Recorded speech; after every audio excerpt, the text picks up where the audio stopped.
Hey guys, and welcome back to Born in the Past. If you enjoy these deep dives into the stranger and often grimmer aspects of history, please consider subscribing to the channel. It's a simple, free way to support this project and ensure these stories continue to be told. Tonight, we are not laying siege to a castle or examining the crown of a king. We're looking at something far more fundamental, something that affected every single person. From the lowest serf to the most powerful monarch, what was on their plate? We have a romantic vision of medieval food, one of grand, roaring feasts and rustic, wholesome meals. But the truth, as is so often the case, is far less appetizing. So find a comfortable spot, dim the lights, let the noises of the modern world fade away, as we journey back to an age where the question, "What's for dinner?" was often the most terrifying question you could ask. Picture the scene. It's a scene you know well, one you've seen in 100 movies and read in 1,000 books. You are in the great hall of a mighty castle. The air is thick with the smell of wood smoke and roasting meat. Enormous tapestries depicting heroic hunts hang from the stone walls, their colors vibrant in the flickering torchlight. A roaring fire, large enough to roast an ox whole, blazes in a cavernous hearth at one end of the room. The long, heavy oak tables are groaning under the weight of the feast. At the head table sits the lord, his beard stained with wine, laughing a great booming laugh as a court jester performs a clumsy juggling act. Minstrels in a high gallery play a lively tune on lutes and pipes. And the food is the star of the show. There are platters piled high with glistening roasted birds, a whole roasted pig with an apple stuffed in its mouth, and mountains of round, crusty loaves of bread. Servants weave through the crowded hall, carrying trays of meat pies, bowls of exotic fruits, and pouring deep red wine into polished silver goblets. You, a guest at this magnificent spectacle, grab a hefty roasted turkey leg, tear into it with gusto, and take a long, satisfying drink of wine. It is a perfect scene, a culinary theme park of medieval delights. A 5-star review on whatever a medieval version of Yelp would be. Probably just a monk carving "the boar was acceptable" onto a piece of slate. It's a vision of abundance, of joyous, unrestrained consumption. It's a scene of pure, glorious, romantic history. There's just one problem. Almost none of it is true.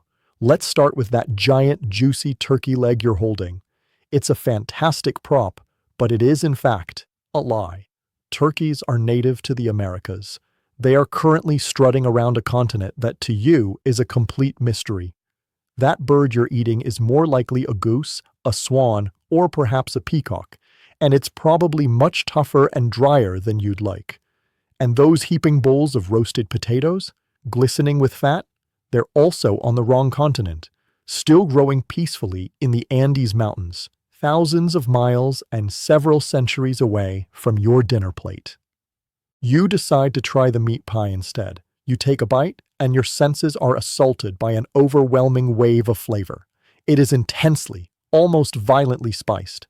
A riot of cinnamon, cloves, ginger, and something called galangal floods your palate. You might think, how wonderfully exotic, how rich. What you should be thinking is, what exactly is this much spice trying to hide? In an age with no refrigeration, spice wasn't just a status symbol, it was the world's most expensive and least effective food preservative, a heavy, perfumed shroud thrown over the taste of meat that was beginning to turn. You reach for a utensil to help you navigate this culinary minefield. You look for a fork. There isn't one. The fork was viewed as a strange, foppish, and slightly scandalous import from Italy. A real man, a warrior, a lord, did not need such a delicate instrument. You have your own personal dagger, which you use for everything from stabbing a chunk of meat to cleaning your fingernails. And you have your hands. So you tear into the meal with the tools you were born with, sharing a common bowl with the person next to you, hoping they washed their hands sometime in the last week. This Hollywood feast is a beautiful deception. It's what we want the past to be: grander, simpler, more authentic. But the reality of medieval food was a story of constant, grinding struggle. It was a daily battle fought by everyone, from the lowest peasant to the highest king. And over the next little while, we're going to explore exactly why it so often sucked. Before we dive into the gritty, often unappetizing details, we need to understand the most fundamental rule of the medieval world, a rule that governed everything, from your soul to your supper. Society was not one big happy family sharing a meal. It was a brutally stratified pyramid, and your dining experience depended entirely on which layer of that pyramid you occupied. There were two distinct culinary universes running in parallel. There was the world of the peasant, which comprised about 90 to 95% of the population, and there was the world of the nobility, the tiny, privileged sliver at the very top. To understand why medieval food sucked, you have to understand that it sucked in two completely different, though equally profound, ways.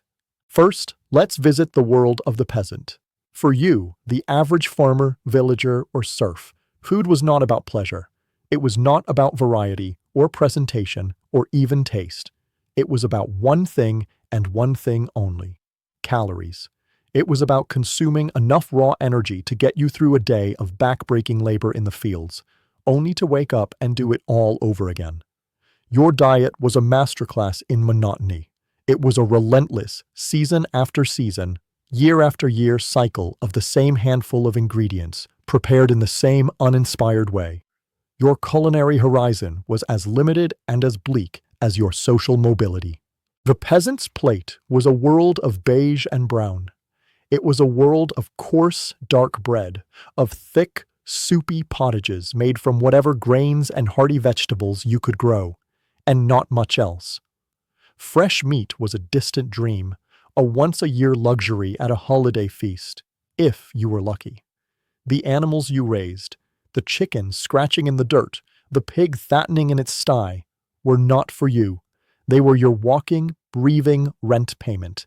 They belonged to the lord of the manor. To eat one yourself was not just a loss of income. It was often a crime. Your protein came from peas and beans, your fat from a rare sliver of bacon or a bit of butter. And your joy? Well, joy was not a recognized food group. You ate to live. The idea of living to eat would have been as alien to you as the concept of a weekend. Now let's climb the pyramid. Let's push open the great oak doors of the castle and enter the world of the nobility. You might think, here we go. This is where the good stuff is. And you would be right, but only up to a point. The noble's table was indeed a world of abundance. There was meat, and lots of it. There were spices from the far corners of the known world. There was wine, and bread made from fine white flour. But here, too, food was not primarily about taste. It was about something else entirely: status. For a lord, a duke, or a king, a meal was a performance. It was a political statement. It was a way to display wealth, power, and influence to your rivals and your vassals. The more extravagant, the more exotic, the more outrageously unnatural the food, the better. The goal was not to create a delicious, harmonious dish. The goal was to create a spectacle that would leave your guests speechless with awe and perhaps a little bit of fear.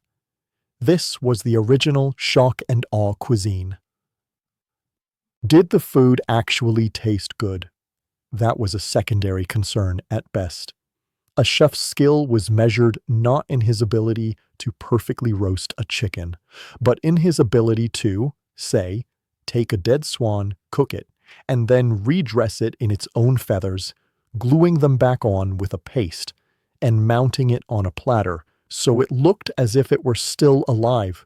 You weren't meant to enjoy eating it. You were meant to be impressed that your host could afford to turn a perfectly good bird into a grotesque piece of taxidermy for your viewing pleasure. This obsession with spectacle led to some truly bizarre culinary creations. Cooks would create elaborate edible sculptures called soteltes, depicting castles, mythological creatures, or religious scenes, all made from marzipan and sugar. They would dye food in vibrant, unnatural colors, using everything from saffron to parsley to ground-up semi-precious stones, just because they could. They would serve dishes designed to surprise or trick the guests, like a pie that, when cut open, would release a cloud of live birds. It was dinner and a show, with the emphasis firmly on the show. So, you have two worlds. In one, you are slowly starving on a diet so repetitive it grinds your soul down to a fine gray powder. In the other, you are feasting on a parade of expensive, heavily spiced, and often bizarre dishes that are more about ego than enjoyment. The peasant's food sucked because it was a bleak, monotonous struggle for survival. The noble's food sucked because it was an ostentatious, often inedible display of power. One was a prison of scarcity. The other was a gilded cage of spectacle, and caught between these two realities, for everyone, were the universal problems of rot, filth, and pain that made every meal, whether in a hovel or a great hall, a gamble. The nightmare had many forms, but it was a nightmare for all. Now that we've established the two different culinary universes, let's leave the glittering, deceptive world of the nobility for a while. Let us push open the rough wooden door of a peasant's hut, step into the smoky, dim interior, and meet the undisputed, undefeated, and deeply depressing champion of the medieval menu. It wasn't a grand roast or a delicate tart. It was a humble, ever-present, and inescapable substance known as pottage. To understand pottage is to understand the medieval peasant's entire existence. First, forget any modern dish you might try to compare it to. It wasn't quite a soup, which implies a certain brothy elegance. It wasn't quite a stew, which suggests hearty chunks of meat and vegetables. And it wasn't quite porridge, which is a dish usually served for one specific meal. No, pottage was its own entity. It was the ultimate one-pot meal, if that one pot was meant to last for your entire life. At the heart of every peasant home was the cauldron, hanging from a hook over the central fire. This cauldron was never empty. It was never scoured clean. It was in a state of perpetual, simmering existence. The leftovers from last night's dinner became the foundation for this morning's breakfast. The leftovers from breakfast were the base for the midday meal. New ingredients weren't added to a fresh pot. They were simply tossed into the bubbling continuum of whatever was already there. Think of it as a sourdough starter, but for a soup that only ever got sadder. It was the original perpetual stew, a living, bubbling archive of your family's poverty. This wasn't a culinary choice. It was a matter of brutal efficiency. Fire was precious, and starting a new cooking fire every day was a waste of fuel and effort. The cauldron just kept going. So what exactly was in this magical never-ending pot? The ingredient list was less a recipe and more a catalog of everything that wasn't valuable enough to be sold or paid as tax. The base, the very soul of the pottage, was grain. But this wasn't artisanal, stone-ground quinoa. It was a handful of whatever coarse grain you had left. Oats, barley, maybe some rye or millet. It was roughly milled, meaning it was full of bits of husk, chaff, and whatever else fell in. Its primary job was not flavor, but bulk. It was there to fill your stomach and provide the raw, starchy energy needed to haul rocks or push a plow. To this grainy foundation, you would add the vegetable component. Again, don't picture a vibrant, colorful mirepoix. Picture a support group for the hardiest, saddest vegetables in the kingdom. Onions, leeks, and turnips were the stars of the show. Maybe a parsnip if you were feeling fancy. Cabbage was common, boiled down until it lost all texture and became a slimy, grayish mass. These were the things you could grow in your small personal garden. The things that could survive a frost. The things that stored well in a cold, damp hole in the ground. And for flavor, this is where the modern palate would truly despair. Salt was a valuable commodity, so it was used with extreme caution. The primary source of flavor in most pottage was whatever herbs you could grow beside your hut. Parsley, thyme, maybe some sage.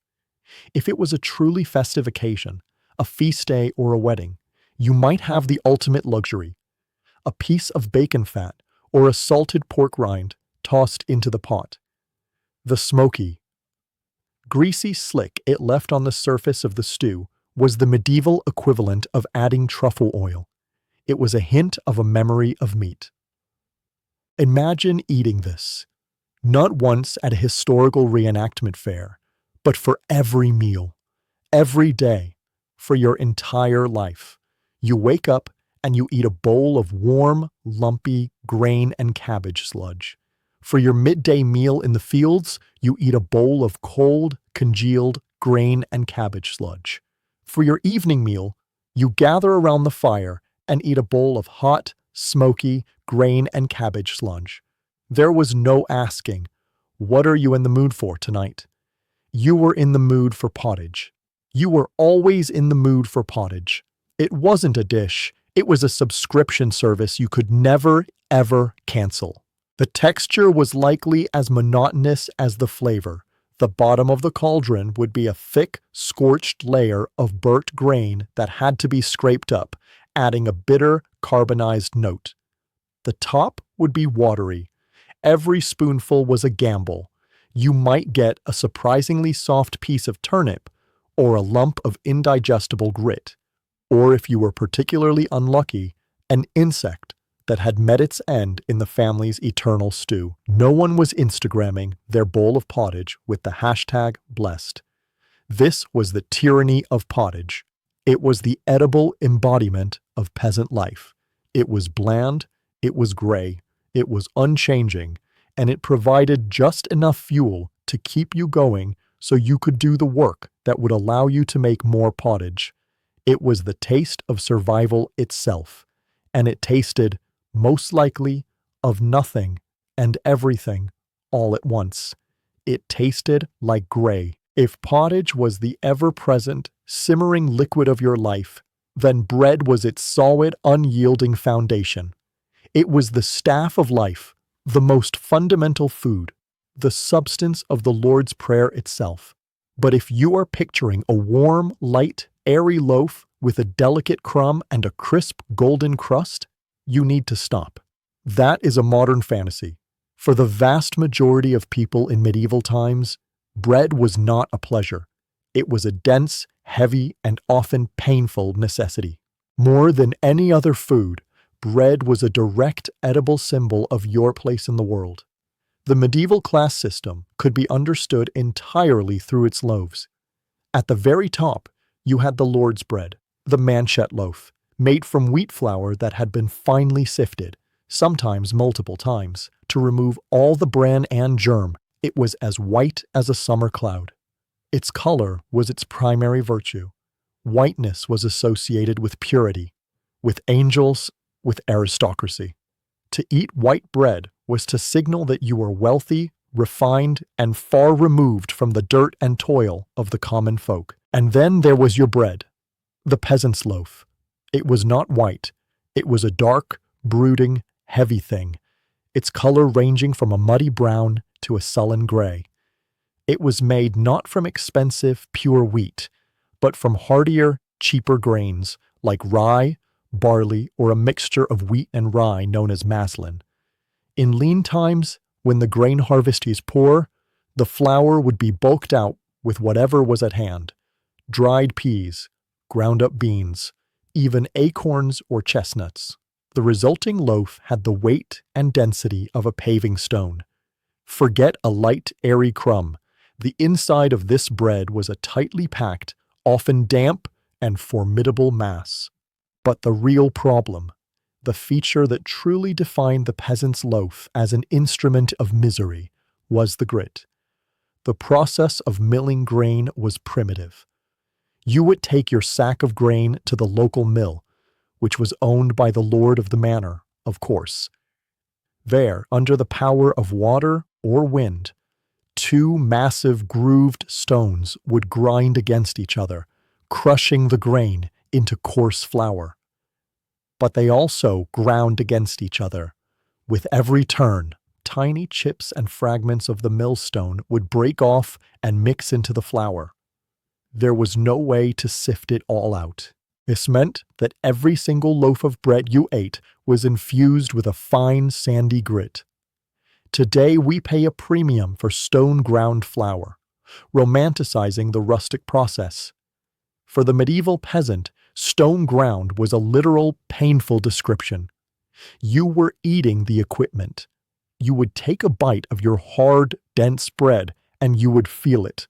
A sudden jarring crunch that was not the crust. A grinding sensation that set your teeth on edge. It was the feeling of your own enamel slowly being sanded away. This brings us to the dental nightmare. The medieval dentist's business plan was essentially just bread. This constant abrasive diet was catastrophic for teeth.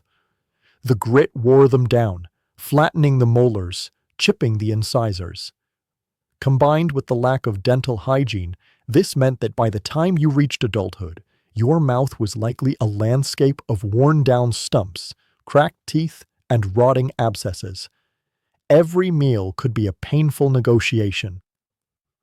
You would have to soak your hard bread in your thin pottage just to soften it enough to chew, and even then, the risk of a sharp pain from an exposed nerve was a constant companion.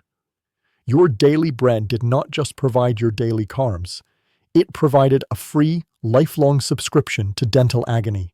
And even getting this bread baked was part of the system of control. You didn't have an oven in your hut. That would be an insane fire risk and a waste of fuel. Instead, you took your kneaded dough to the communal village oven, which, like the mill, was also owned by the lord. And for the privilege of using his oven, you had to pay a fee, usually in the form of a portion of your dough, which went to the lord's kitchens. So even this most basic food was taxed. So you would return to your hut with your dark, heavy, gritty loaf. It was your primary source of calories. It was what you gnawed on in the fields for your midday meal. It was what you used to sop up the last of your pottage. It was the staff of life, but it was also a punishment. It was a constant, edible reminder of your low station in life. And with every single bite, with every grating crunch of stone on tooth, it reminded you that survival in this world was a slow and grinding process. So, your diet consists of a bland, never-ending pottage and a dense, gritty bread that is actively trying to destroy your teeth. At this point, you are probably thinking, what about some protein? What about a nice piece of meat? That is a wonderful, modern thought. For the medieval peasant, however, meat was not a food group. It was a myth. It was the stuff of songs and stories, the food of kings and heroes, and something you might be lucky enough to taste once or twice a year, if the gods were smiling on you. Let's start with the animals in your own backyard. You might have a handful of chickens scratching in the dirt, and if your family is doing reasonably well, you might even have a pig. You see this pig every day. The children might have given it a name. It is a part of the household. But you do not look at that pig and see a future of delicious roasted pork and crispy bacon. You see a walking, snorting bank account. That pig represents your entire family's financial security for the year. Its sale at the autumn market is what will pay the lord's heavy taxes, buy you a new tool if your plow breaks, or serve as a dowry for your eldest daughter. The pig is your savings, your insurance policy, and your retirement fund, all rolled into one. To slaughter and eat it for a few days of feasting would be an act of spectacular financial recklessness. It would be like a modern person deciding to burn their life savings in the fireplace just to keep warm for one night. So the reality of meat from your own animals was far more humble. The most you could hope for was a taste, a hint, an illusion of meat. You would use the bacon fat, the lard, to add a bit of richness and a smoky flavor to the pottage. A strip of salted pork rind might be boiled in the cauldron for weeks, its flavor slowly leaching out until it was a pale, gelatinous ghost. You tasted the idea of the pig far more often than you ever tasted the pig itself. But what about the forest, you might ask? Weren't the woods full of wild animals? Yes, they were. The forests of medieval Europe were teeming with life. There were deer, wild boar, fat rabbits, and plump pheasants. A skilled hunter could feed his family for a week with a single good catch. There was just one small problem. All of that belonged to the king or the local lord, and hunting it was a crime called poaching. This is a concept that is hard for the modern mind to grasp. The lush forest that bordered your village, full of delicious free-roaming food, was not a public park. Think of it as a private, heavily guarded, members-only country club, and you were most definitely not on the list. The membership fee was your eyesight, or perhaps a hand. The nobility protected their hunting rights with a terrifying set of regulations known as the Forest Law. This was a separate legal code that applied only to the woods, and its punishments were brutal, designed to make an example of anyone who dared to steal the Lord's noble game. The temptation must have been agonizing. Imagine being weak with hunger, hearing the birds in the trees, knowing that a single well-placed snare could mean a feast for your children. You could do it at night. Who would know? But then you remember the stories. You remember the Lord's foresters, brutal, merciless men who patrolled the woods with crossbows and hounds. You remember the tale of the boy from the next village, caught with a single rabbit, who was publicly blinded as a lesson to others. You remember the man who had his hand cut off for shooting a deer. Suddenly, the pottage doesn't seem so bad. The king's deer were more legally protected than the king's subjects. The life of a peasant was officially valued at less than a venison dinner for the Lord. So when did you actually eat meat? The most likely occasion was a major holiday, like Christmas or Easter. On these days, the Lord might hold a great feast, and as an act of noblesse oblige, he might distribute the leftovers to his peasants. You would stand in line, and a servant would slap a chunk of boiled beef or mutton into your wooden bowl. It would be tough, stringy, and greasy, but after months of nothing but grain and vegetables, it would taste like food from the heavens. That single cherished taste was a social event. It was a memory you would hold on to, a story you would tell for months afterwards. But even this rare treat served a darker purpose. It reinforced the social order. It was a calculated display of the Lord's wealth and generosity. It was a reminder of who had the power to give meat, and who was forced to gratefully receive the scraps. For the medieval peasant, meat wasn't really a food. It was an idea. It was a symbol of wealth, power, and a freedom they did not have. It was the smell from the castle kitchen, the sound of the Lord's hunting horn in the woods. It was a constant, tantalizing reminder of a world that was right next to them, yet completely out of reach. You have endured the tyranny of pottage and the dental assault of gritty bread. You have navigated the cruel mirage of the seasonal diet. But what happens when even those meager options fail? What happens when the sack of oats is finally empty? The last salted fish has been boiled into oblivion, and the great cauldron over the fire is silent, cold, and terrifyingly clean.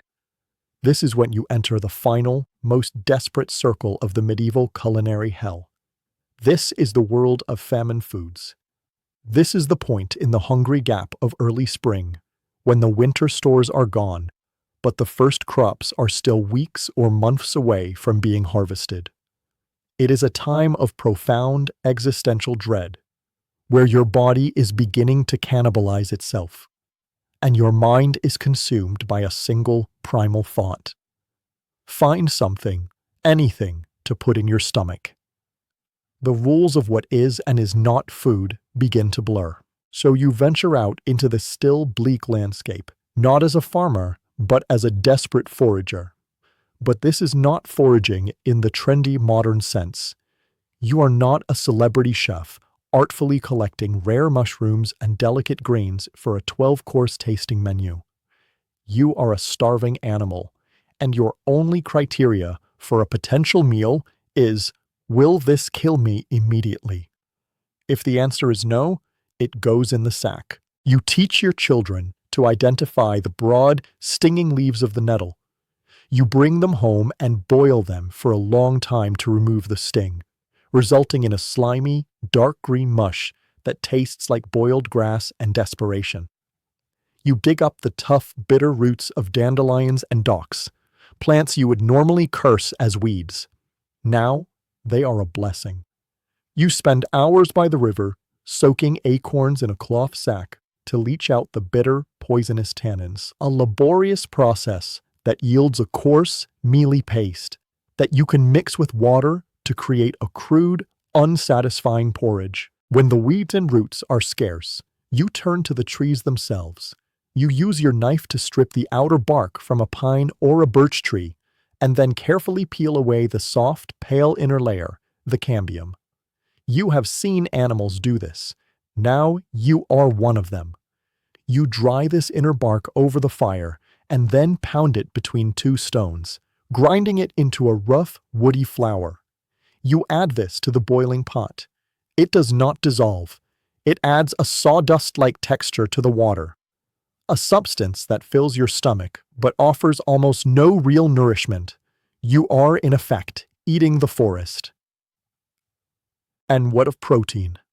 The Lord's deer are still a fantasy, and your own livestock is long gone.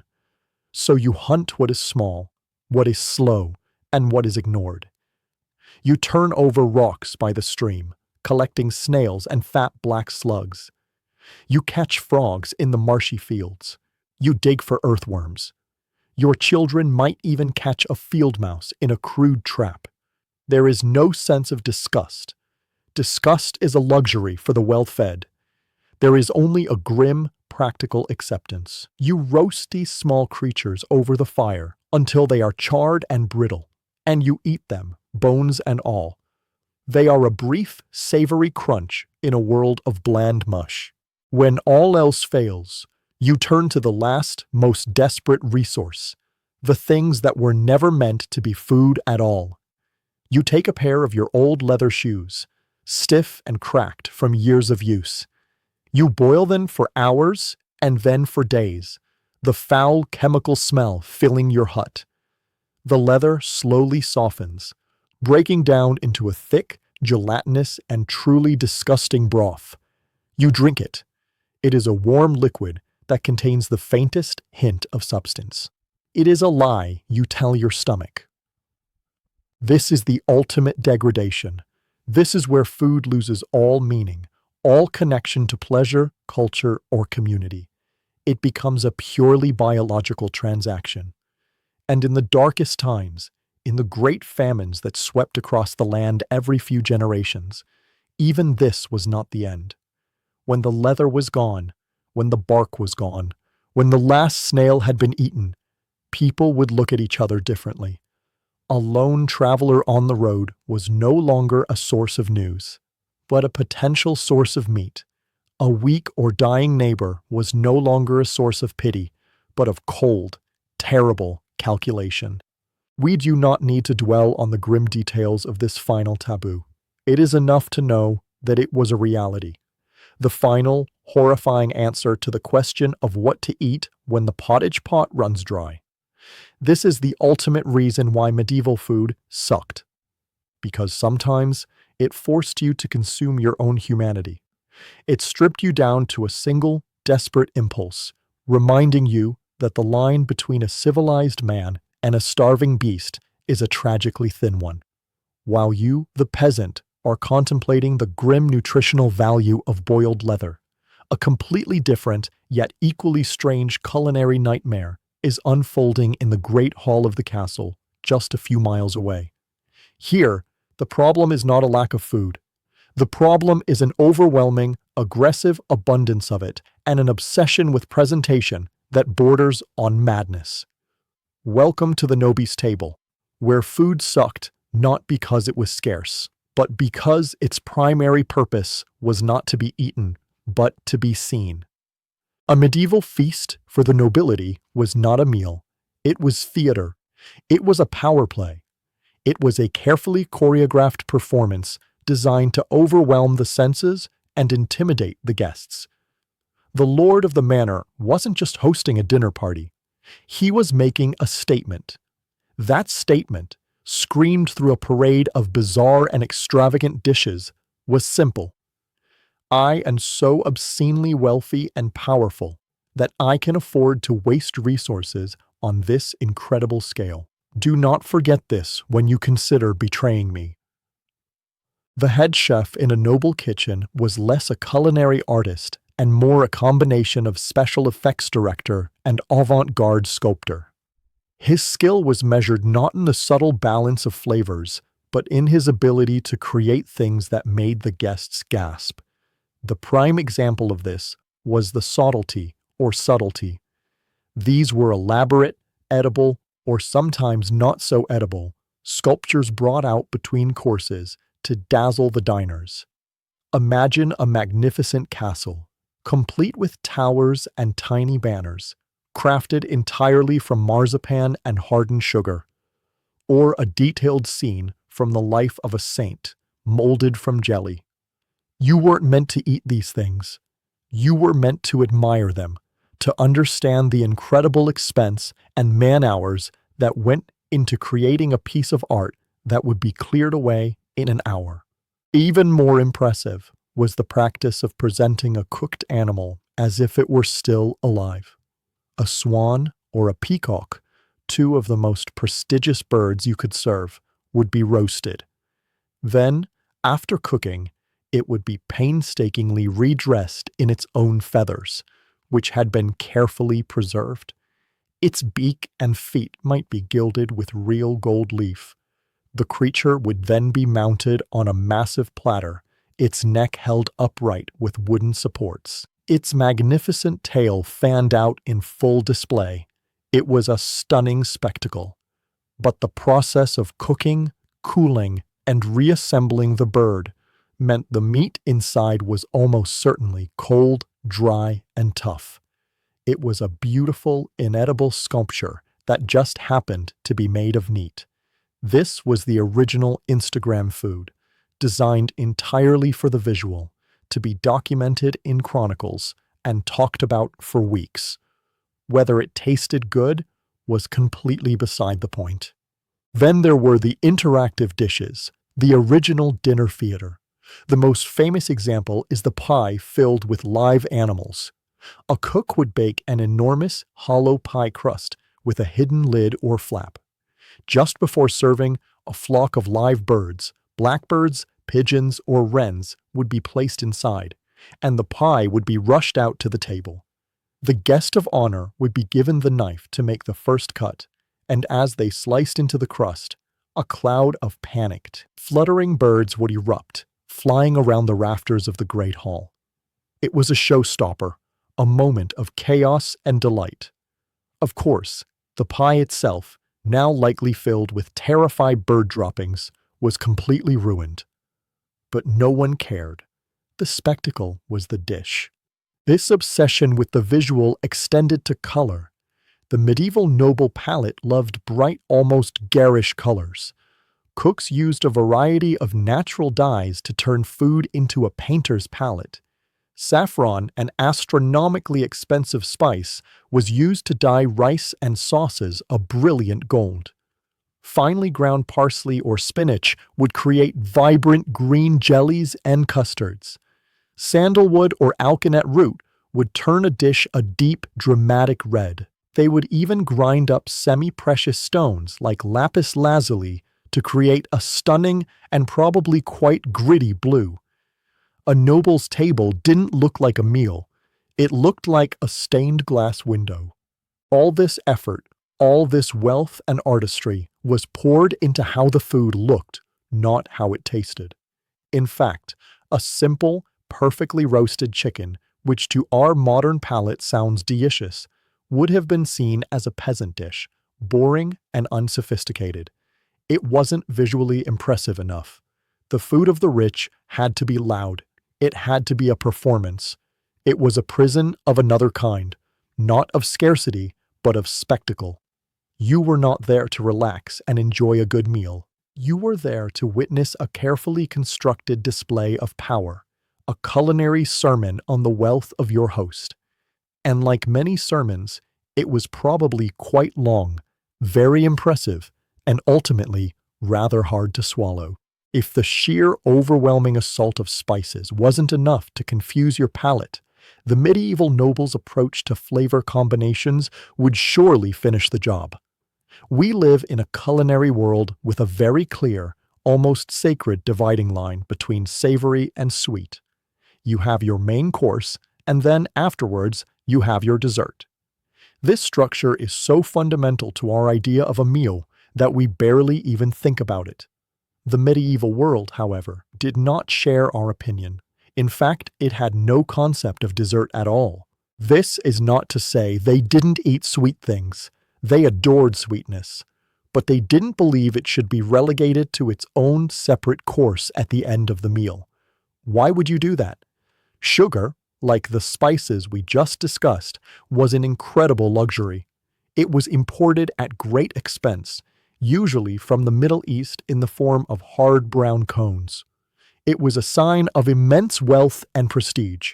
So like any other expensive spice, they put it on everything. To a medieval nobleman, sprinkling sugar on a piece of roasted pork was no different than adding a dash of pepper. It was just another layer of flavor, and more importantly, another layer of status. The result was a kind of culinary chaos, a beautiful, confusing, and often bizarre tapestry of flavors that would send the modern palate into a state of shock. Imagine you are at the feast. In front of you is a platter. On that platter, there is a slice of roasted meat, a savory meat pie, and a small, sweet fruit tart. In your world, you would eat the meat and the pie first, and save the tart for last. In their world, you would eat a bite of one, then a bite of the other. All mixed together. The main course wasn't separate from the dessert course.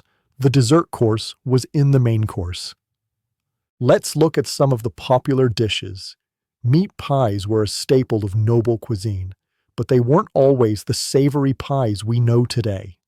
A common recipe was a pork and apple pie, where chunks of fatty pork would be cooked down with sweet apples, onions, and a heavy dose of sweet spices like cinnamon, nutmeg, and of course, a generous amount of sugar, all encased in a thick pastry crust. The final dish was a rich, confusing combination of savory meatiness and the sweet, spiced flavor of a modern apple pie. Or consider the sauces. The medieval chef loved a good sauce, but his idea of a good sauce was very different from ours. A very popular style was a sweet and sour sauce known as an agrodolce or agrodouce. A typical recipe might involve wine, a good amount of vinegar for sourness, and then an equally large amount of honey and sugar for sweetness. This concoction would be thickened with breadcrumbs, not a roux, and then heavily spiced with ginger and cloves.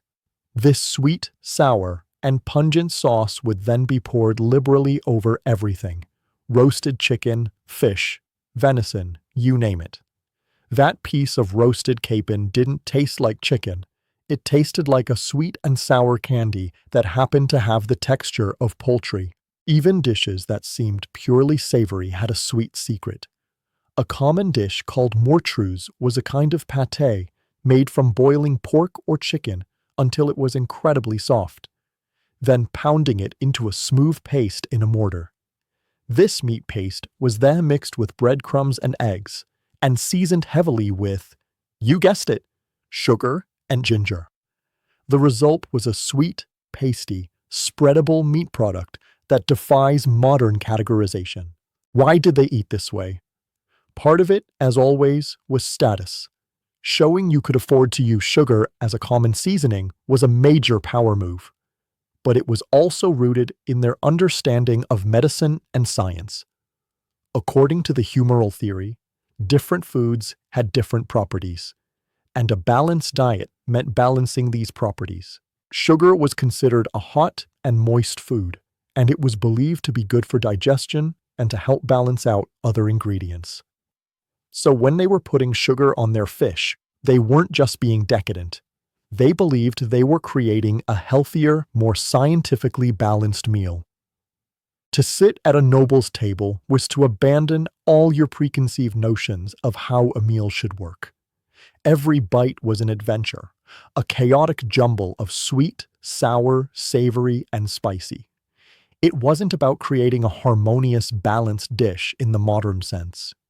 It was about creating a memorable, complex, and powerful experience. It was about showing that the host had mastered not just the savory world, but the sweet world too, and that he was so powerful he could force them to coexist on a single plate. For a modern diner, it would be utterly bewildering, a meal that constantly kept you off balance. The food sucked, not because it was bland, but because it was a beautiful, expensive, and completely incoherent mess. We have talked about the strange, chaotic, and often overpowering flavors of the medieval noble's table. But perhaps the single most profound reason that medieval food sucked, for both the rich and the poor, has nothing to do with what was on the plate. It has to do with what wasn't. It was a cuisine defined not by its ingredients, but by its vast, almost unimaginable absences. To understand their menu, you have to first understand the ghost menu of all the things they never knew they were missing. The story of modern food is really the story of a single event, the Columbian Exchange. When European explorers first reached the Americas in the late 15th century, they didn't just find a new world, they found a new pantry. They triggered the single greatest revolution in culinary history, a global trade of plants and animals that would completely reshape what people ate forever. But our story takes place before this. We are in the Old World, a culinary planet that was, by comparison, much smaller, much blander, and missing some of your absolute favorite foods. Let's start with the undisputed king of the vegetable world, the potato. Imagine a world without potatoes. No golden, crispy French fries. No creamy, buttery mashed potatoes. No hearty, roasted potatoes glistening with fat. No potato salad. No potato gratin. No simple, baked potato.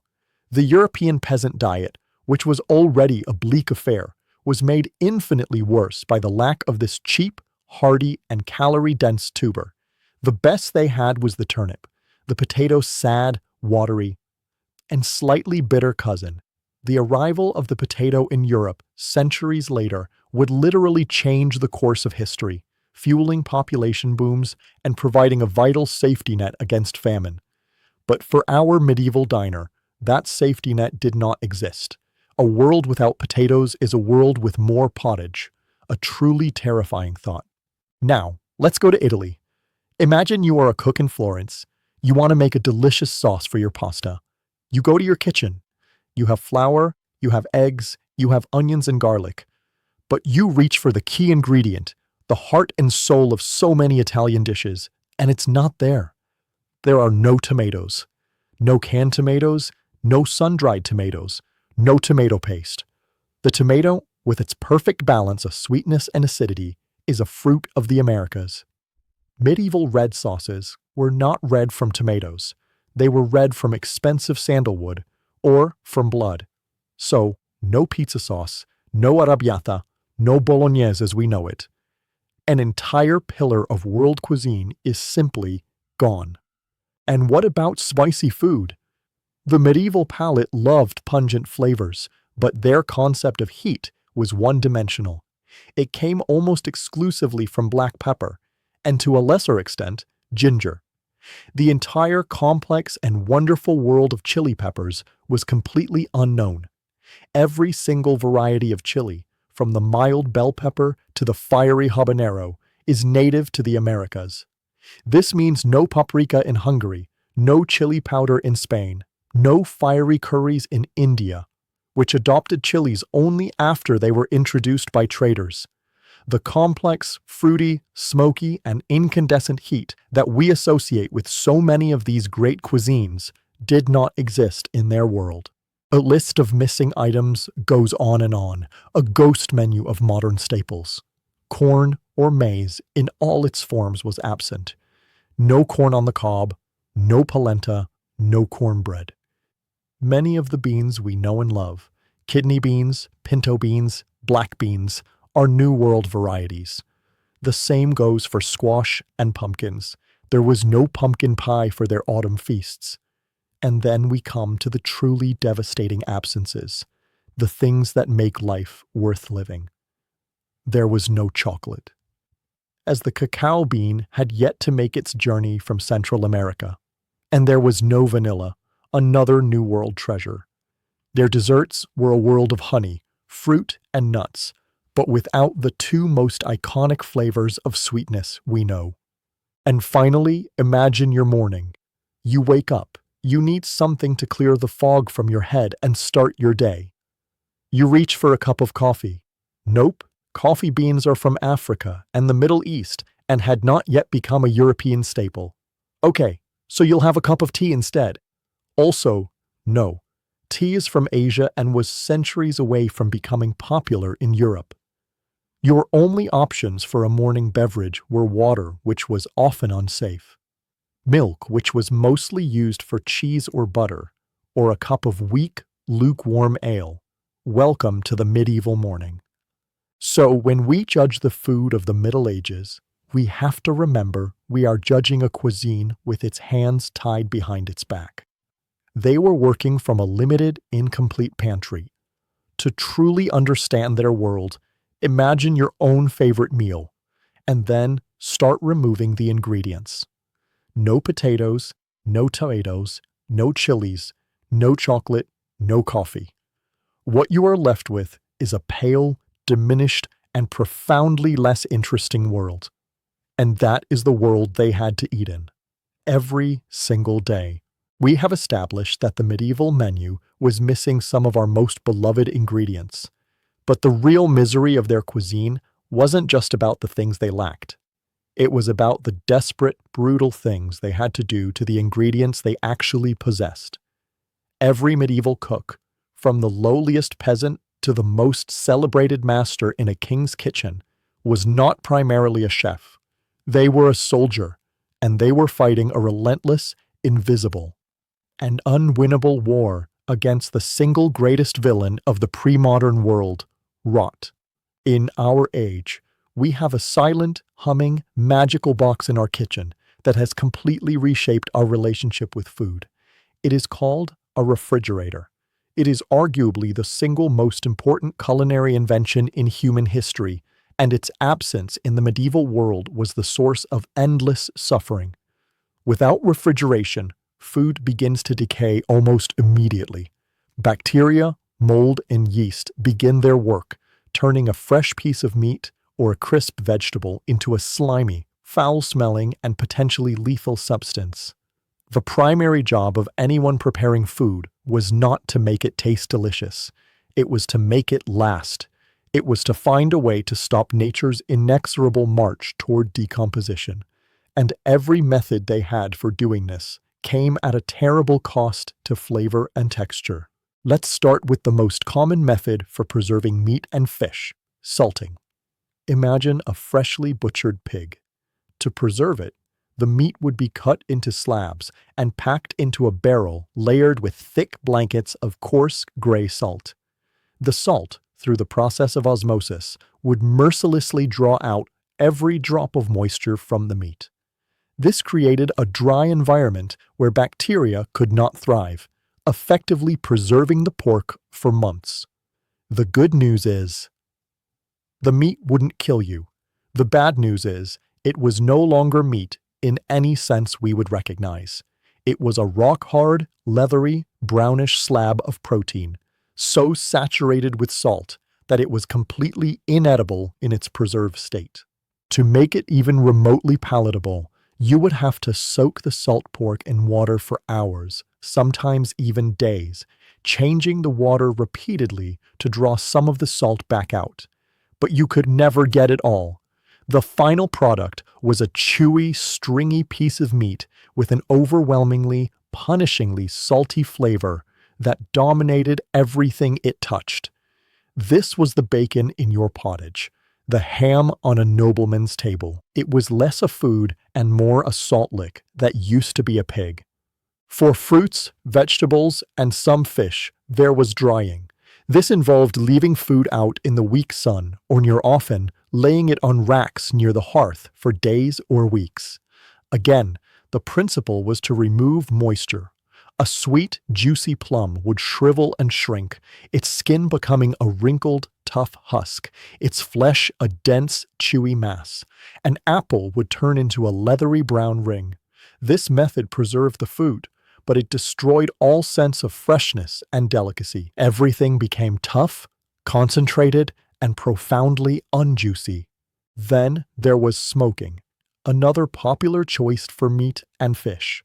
The food would be hung for weeks in a smokehouse, or simply high in the rafters of a smoky hut, where it would be slowly infused with the smoke from the fire.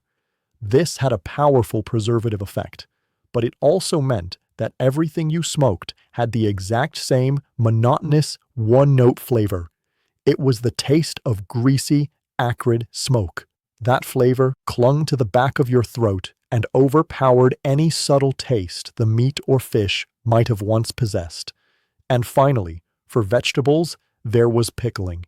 You could preserve things like cabbage, bunions, and beets for months by submerging them in a sharp brine of vinegar, water, and salt. This was an effective method, but it meant that any vegetable you ate between November and May tasted of nothing but sharp, biting vinegar. The crisp texture of a fresh cabbage was lost, replaced by a limp, sour sludge. So picture your dinner plate. The meat is either rock-hard and brutally salty from the cask, or tough and smoky from the rafters. The vegetables are either dried into leathery husks, or a sour, acidic mush from the pickle barrel. This was the reality of the medieval diet for most of the year. It was a landscape of textures that were either tough, chewy, or slimy, and flavors that were overwhelmingly salty, sour, or smoky. The modern chef's goal is to honor the fresh ingredient. The medieval cook's goal was to beat the fresh ingredient into submission, torturing it until it was so altered, so mummified, that rot could not claim it. You weren't really eating food. You were eating its preserved, long-suffering ghost. And that is a truly sucky meal, no matter how hungry you are. You have survived the perils of your drink, and have chosen a cup of lukewarm but safe ale. You now turn to the food on your plate. You have a chunk of hard, dark bread and a bowl of pottage.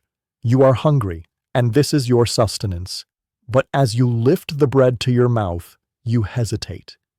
You are preparing for an ordeal, because for so many people in the medieval world, the simple, fundamental act of chewing was a source of chronic and sometimes excruciating pain. Welcome to the medieval dental nightmare. We take our teeth for granted. With modern dentistry and a lifetime of soft, processed foods, we can expect to keep most of them for most of our lives. This was not a luxury afforded to the medieval person. Their mouths were a battleground, and their own diet was the invading army. The architects of this dental ruin were the very staples of their existence. The primary culprit, as we've discussed, was the bread. That dense, heavy loaf was laced with an invisible enemy, grit. The stone-ground flour was inevitably contaminated with tiny, abrasive fragments of the millstone. Every single bite of bread was like chewing on very fine sandpaper. Day after day, year after year, this relentless grinding action would systematically wear down the enamel of the teeth, sanding the molars flat, chipping the edges, and exposing the softer dentin beneath. Their daily bread didn't just fill their stomachs. It actively eroded their mouths. The second culprit was the texture of the preserved food. That piece of salt pork, after being soaked, was still incredibly tough and chewy.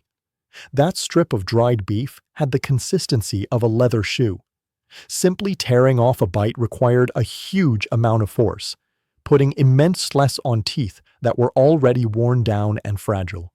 It was common for people to crack or even shatter a tooth on a piece of tough meat or an unsoaked dried bean.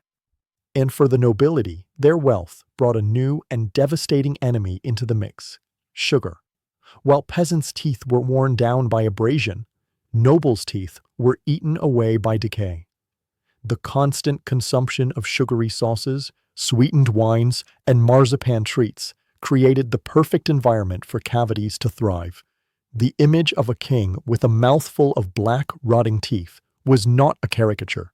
It was a likely reality. Compounding all of this was a near-total lack of oral hygiene. There were no toothbrushes, no fluoride toothpaste, no dental floss.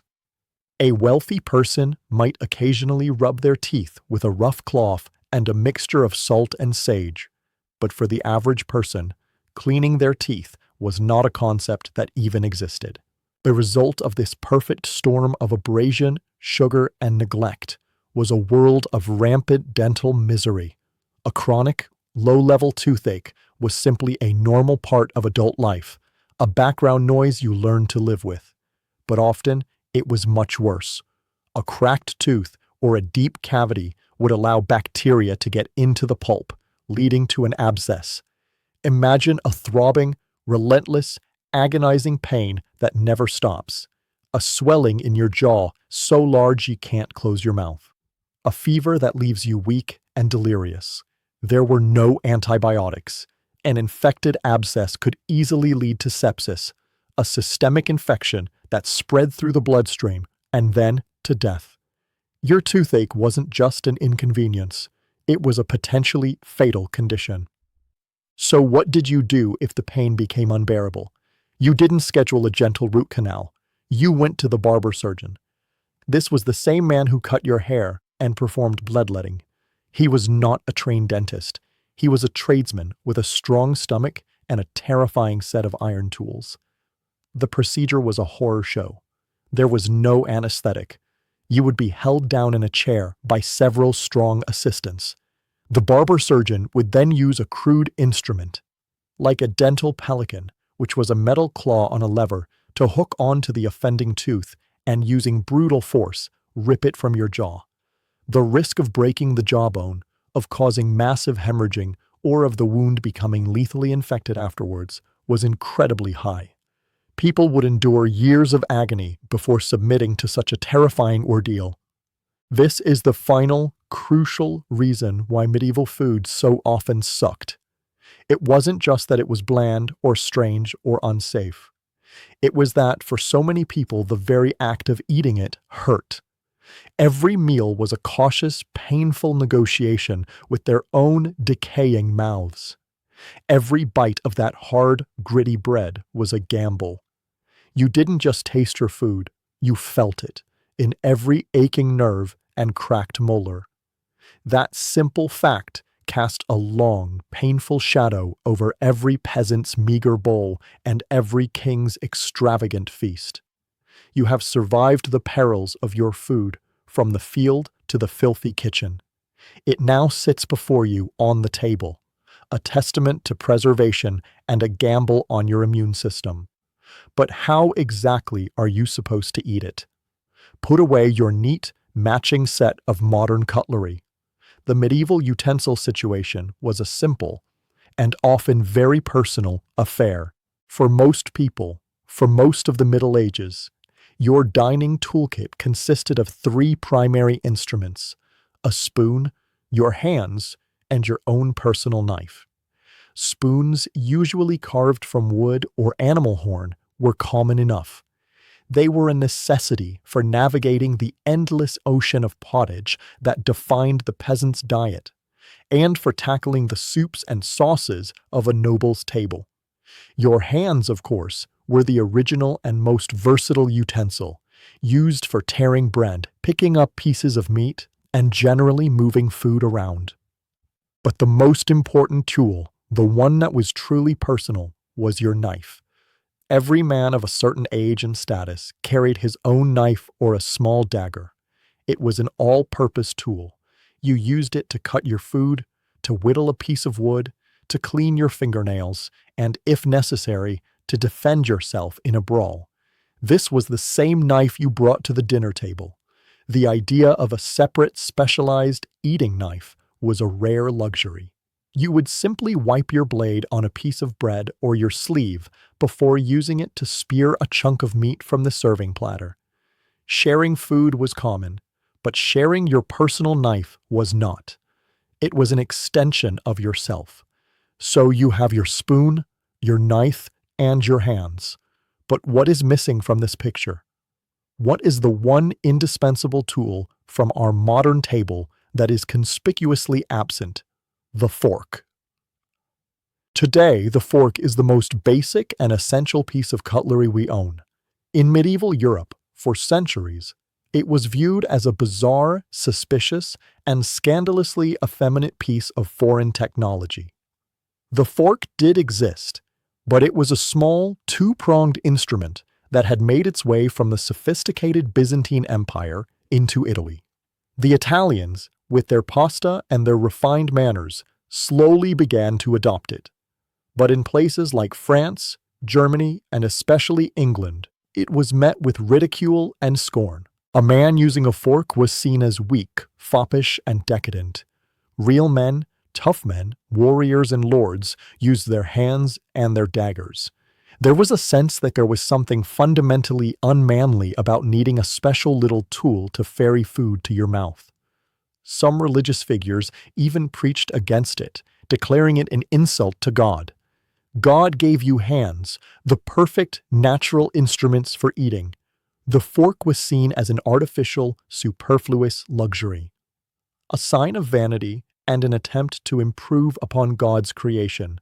The fork wasn't just a new utensil, it was a controversial piece of technology that sparked a minor culture war. So with no fork to help you, how did you actually eat? The process was a communal and often chaotic one. You would not have your own personal plate. Instead, the table might be set with trenchers. A trencher was a thick, flat slab of stale bread, usually a day or two old, so it was hard enough to be sturdy. This was your plate. The servants would place a portion of meat or fish onto your trencher, and you would eat it from there. The sauces and juices soaking into the bread below. What happened to the trencher at the end of the meal? If you were still hungry, you ate your plate. If you were full, you might give it as alms to the poor waiting at the castle gate.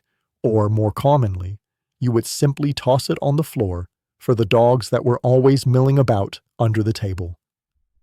You would often share a bowl and a drinking cup with your dining companion, a practice known as sharing a mess.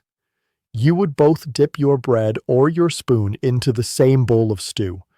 This made table manners crucial, though their idea of manners was different from ours. It was considered polite to wash your hands before a meal, to not spit on the table, and to not use your personal dagger to stab your neighbor over the last piece of chicken. Any waste, bones, gristle. A piece of food you didn't like was simply tossed onto the floor. The floors of great halls were typically covered in rushes or straw, which would absorb the grease and mess. This layer of flooring wasn't changed daily, it was just added to. The floor was a combination of carpet, napkin, and garbage can, teeming with dogs, scraps of food, and whatever else had been dropped. Imagine it. You are eating with your fingers and a knife you last used to fix a horse's harness. Your plate is a piece of bread you might eat later. You are sharing a bowl with the man next to you. And when you're done with a bone, you just throw it over your shoulder for the dogs. This was the reality of dining. It was a messy, hands-on, and deeply communal experience that lacked the privacy, hygiene, and order we now consider essential. Their food sucked, not just in its substance, but in the very manner in which it was consumed. After everything we have heard, the endless pottage, the tooth-shattering bread, the phantom meat, the hazardous water, and the general filth, you would be forgiven for thinking that every single meal in the Middle Ages was an unmitigated disaster. And while that was often the case, it's not the whole story. It would be unfair and inaccurate to paint 1,000 years of culinary history with a single, miserable brushstroke. There were moments of genuine pleasure. They were rare, they were fleeting, and they were almost always centered around one precious, almost magical concept: freshness. For a brief, shining window of the year, primarily during the late summer and early autumn harvest, the war on rot had not yet begun. This was a time when food could be eaten as nature intended, and in these moments it could be truly wonderful. Imagine the day your village used the communal oven. The air for streets around would be filled with the intoxicating, almost sacred aroma of baking bread. Even the coarse, dark peasant loaf, when pulled hot and steaming from the oven, was a thing of beauty. The crust would be crisp and crackling, the inside soft, warm, and fragrant. A thick slice of that bread, slathered with freshly churned yellow butter that melts into its crumb, was a simple pleasure so profound it could make a grown man weep with gratitude. Or imagine you live near a river or the coast. A fish pulled from the water just an hour ago would be cooked over a simple fire of driftwood on the shore, grilled with nothing but a sprinkle of salt and a handful of herbs picked from the riverbank. Its flesh would be flaky, tender, and full of a clean, delicate flavor. It was a meal that hadn't been tortured by preservation, a pure taste of the local landscape. For a few glorious moments, food was not your enemy.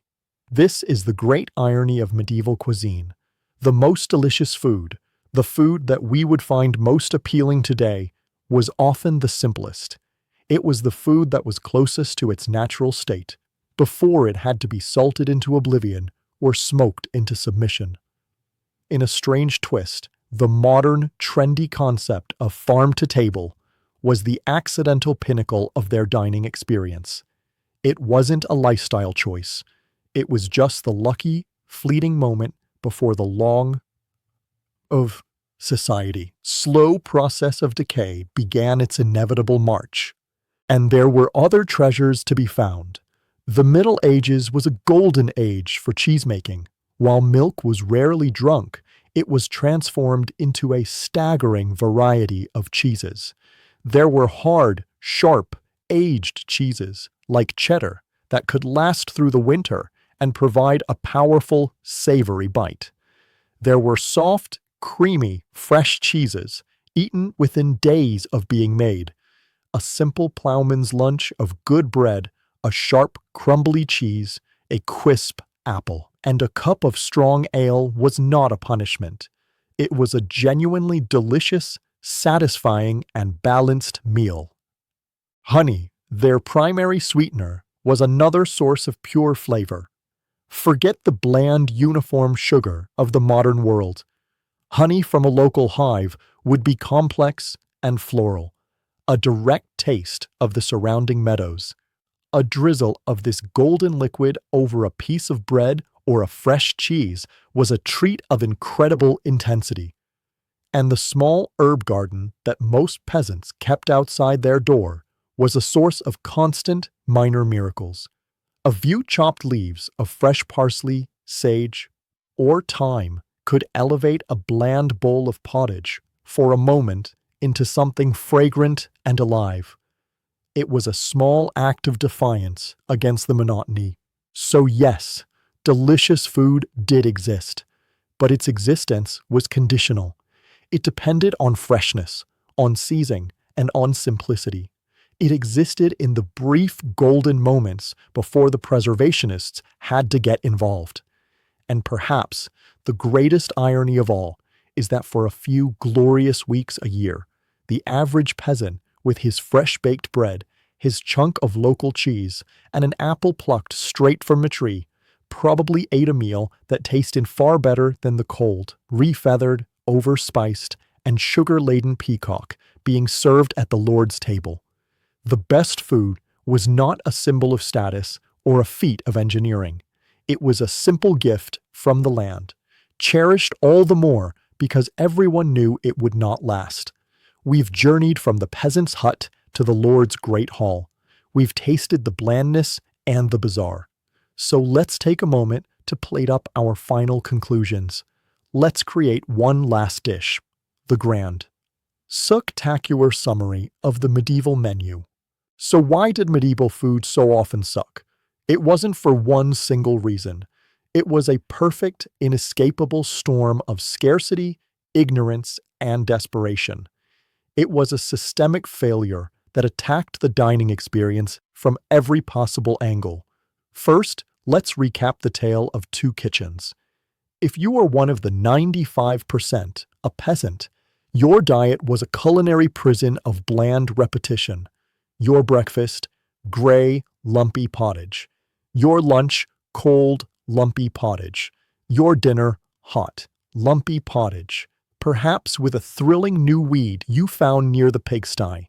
Your bread, the supposed staff of life, was a dense, rock-hard brick of rye and grit that actively sanded your teeth down with every bite. The closest you got to meat was the smoky memory of a bacon rind that had been boiled in the family's eternal stew for the past 3 weeks. Your life was a closed loop of grain, and the primary flavor was monotony. If, on the other hand, you were one of the privileged few, a nobleman, your experience was not one of scarcity, but of aggressive, ostentatious weirdness. Your meal was not food. It was an episode of a surreal reality TV show. You had peacocks that stared back at you, pies that exploded with live birds, and jellies dyed with colors that don't appear in nature. Every dish was saturated with a fistful of incredibly expensive spices. A decision driven less by a desire for flavor and more by a need to both mask the taste of decay and shout, "I am richer than you," with every bite. The line between sweet and savory was a blurry, chaotic mess, resulting in dishes like sugary meat pastes and fish drenched in honey vinegar sauces. The peasant's meal was a prison, but the noble's meal was a gilded cage of bizarre, overspiced, and often inedible performance art. But beyond this class divide, there were the universal miseries, the problems that plagued everyone, rich or poor alike. Let's not forget the ghost menu of all the things that simply did not exist.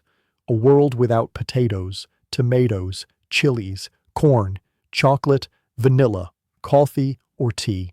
A world without pizza, French fries, or a morning coffee. If that isn't the definition of a dark age, I don't know what is. Their entire pantry was a pale shadow of our own. Then there was the great, universal enemy, rot. The constant losing battle against decay meant that most of the food people ate for most of the year was not fresh. It was a preserved, mummified version of its former self. It was either punishingly salty, overwhelmingly smoky, bitingly sour, or leathery and tough. The goal was not to make it taste good. It was to make it last. Their entire diet was built on the culinary equivalent of jerky and pickles. And what did they wash this down with? Water that could kill you. The rational choice for hydration was a lukewarm, flat, and slightly sour small beer. A beverage whose primary selling point was simply that it was less likely to give you a fatal case of dysentery. Even if you navigated all of that, you still had to face the simple, mechanical act of eating. And for many, that meant pain. The constant abrasion from gritty bread meant a lifetime of dental agony. of worn-down stumps and rotting abscesses. A trip to the dentist was a brutal, terrifying ordeal performed by a barber with a pair of iron pliers. And finally, layered over all of it, was a complete and blissful ignorance of food safety. Kitchens were filthy, cooks were unwashed, and cross-contamination was a way of life. Food poisoning was so common, it was just considered a normal, if unpleasant, part of digestion. So you see, it wasn't just one thing. It was everything, all at once. It was a perfect storm. The reason medieval food sucked was that their entire relationship with it was defined by concepts that are alien to us. For us, food is primarily about pleasure, choice, nutrition, and convenience. For them, it was about survival, status, and a desperate daily struggle against a world that was fundamentally hostile to the simple act of eating. It was a culinary dark age, defined by what was missing, what was rotten, and what was likely to hurt you. So what then finally led them out of this darkness and into the world of flavor we know today? So how did this culinary dark age finally come to an end? What was the great shift that led us from the world of gritty bread and perpetual pottage to the vibrant global pantry we know today? It wasn't a single event. It was not a sudden revolution. It was a slow, stumbling, and often accidental awakening that took place over several centuries. It was a series of overlapping revolutions in exploration, agriculture, science, and taste. The first and most dramatic change came from the sea. The age of exploration, and specifically the Columbian Exchange, completely shattered the limited medieval pantry. When ships returned from the Americas, they brought with them a treasure trove of new ingredients that would eventually conquer the world. But this conquest was not immediate. In fact, many of Europe's most iconic ingredients were met with deep suspicion and confusion. Take the potato. When it first arrived in Europe, people didn't know what to make of it. It was a strange, lumpy, subterranean tuber, a member of the nightshade family, which had many poisonous European cousins. For decades, it was viewed as an ornamental curiosity, a weird plant for botanical gardens. Some religious authorities declared it unholy because it wasn't mentioned in the Bible. Others claimed it caused leprosy. It took centuries and the pressure of repeated famines for European peasants to finally get desperate enough to discover that this supposedly evil plant was actually a delicious, versatile, and calorie-dense superfood that could change their lives. The tomato suffered a similar fate. It was first grown as a beautiful but purely decorative plant in the gardens of the wealthy, called a love apple. It was considered far too acidic and exotic to be eaten, and many believed it to be poisonous. Imagine telling an Italian nobleman in the 16th century that his descendants would base their entire national cuisine on this strange, red ornamental fruit. He would have thought you were insane.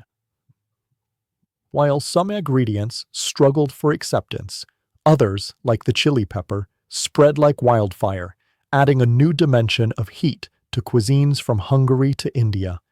Corn, or maize, was slowly adopted as a hardy crop for both humans and livestock. But the overall process was a slow, hesitant integration, a multi-century process of humanity figuring out that the New World's pantry wasn't just edible, but essential. At the same time, a quieter revolution was happening in the fields of Europe itself. The agricultural revolution brought new techniques like improved crop rotation, the enclosure of common lands, and better tools. This led to higher yields and more reliable harvests. For the first time, society began to produce a consistent surplus of food. This didn't solve the problem of poverty overnight, but it slowly began to lessen the constant, gnawing fear of famine that had defined the medieval experience. With more food and the rise of a merchant middle class, tastes began to change. Cooking was no longer just about survival for the poor and spectacle for the rich. a new audience emerged that wanted food that was simply good. Cookbooks began to be written not just for royal chefs, but for the households of this rising middle class. And in these books, you can see the slow shift in taste. The overwhelming use of spice begins to decline. The chaotic jumble of sweet and savory starts to separate into distinct courses. The idea of a meal designed for pleasure, rather than for showing off or simply surviving, begins to take hold. But the final, decisive blows to the medieval menu were delivered by science. The gradual decline of humoral theory meant that cooks were freed from the bizarre medical obligation to make every dish hot or cold in property. They could start combining flavors based on what actually tasted good together. And then came the great titan of culinary history, germ theory. The understanding in the 19th century that invisible microbes were the true cause of both disease and food spoilage changed everything.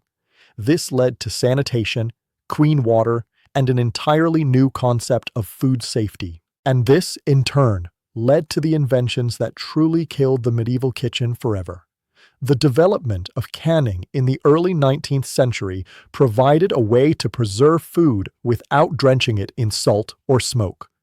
And finally, the arrival of mechanical refrigeration in the late 19th and early 20th centuries. Refrigeration was the silver bullet. It ended the thousand-year war on rot. It made freshness a year-round possibility, not a fleeting seasonal luxury. It single-handedly destroyed the foundation upon which the entire medieval food system was built. The great shift was complete. The nightmare was, for the most part, over. So here we are. We'd have traveled from the smoke-filled hut of the peasant to the great draughty hall of the Lord. We have endured the tyranny of pottage, the dental assault of gritty bread, the spectral promise of meat, and the ever-present war on rot.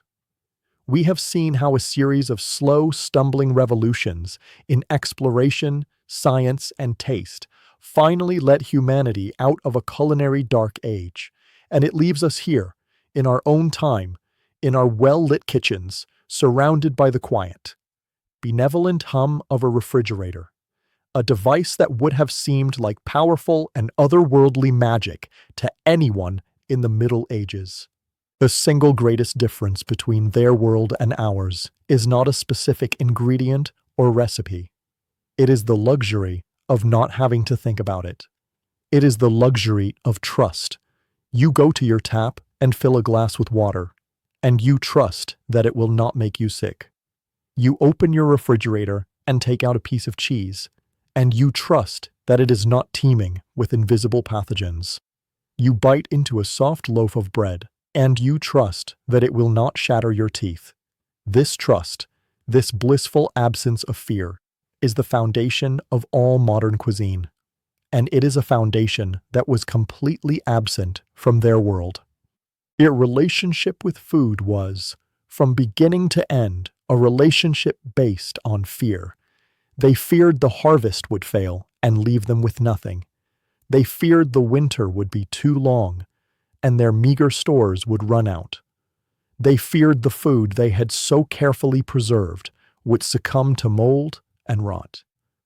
They feared the water from the well would bring the flux upon their household.